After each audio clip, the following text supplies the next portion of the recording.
The strongest version of you is not the one you're becoming, it's the one you already were. You see, there's a version of you that carried you through survival, and she doesn't get enough credit. She stayed when things were heavy. She kept functioning when life was falling apart. You know what I mean?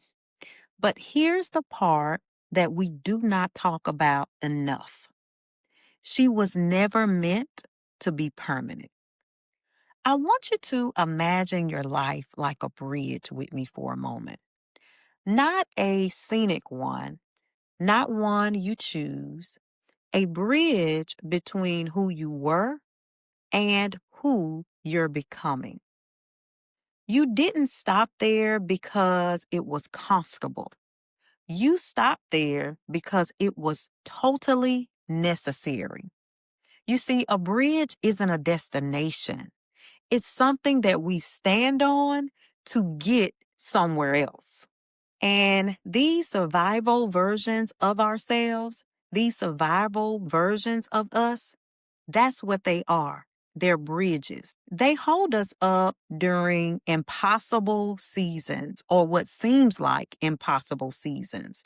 They keep us moving forward when stopping isn't an option. But the thing is, no one builds a life on a bridge. You pass through it. And sometimes you don't even realize that you've been standing on one. I didn't realize I was standing on a bridge while I was on it. It wasn't until I relocated, until I physically left the environment that required so much of me, that I felt the weight lift. And only then could I look back and say, oh, that's where I was.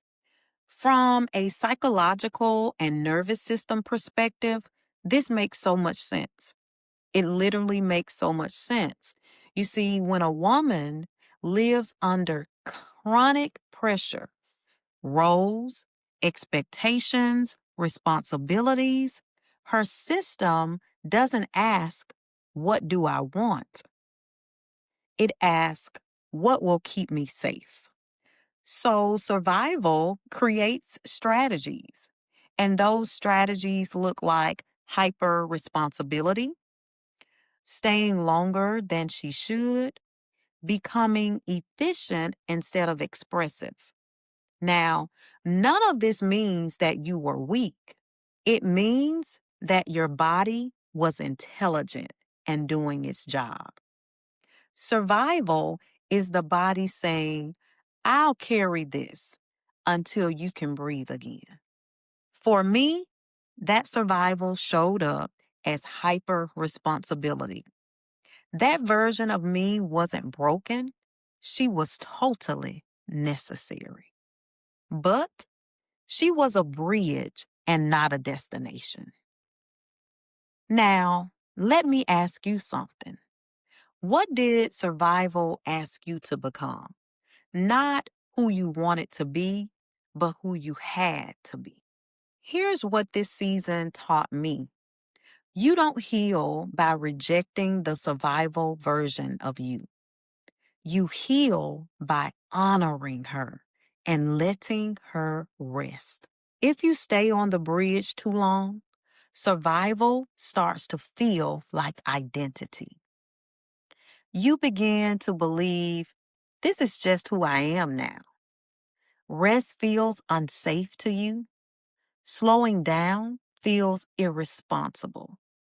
But that's not the truth. That's a woman who crossed a bridge and forgot that she could keep walking. So, what version of you carried you through survival? And what does she need now? I want you to sit with this. Becoming isn't about rejecting who you were. It's about recognizing when a version of you has completed her assignment. You can be grateful and still choose differently. Because becoming doesn't mean you were lost. It means you survived. We survived. And now your system is ready for more life. My system is so ready for more life. This channel is for women who are no longer judging the version of themselves that survive, but are learning how to live beyond survival. I'll see you in the next conversation. I'm so glad you're here.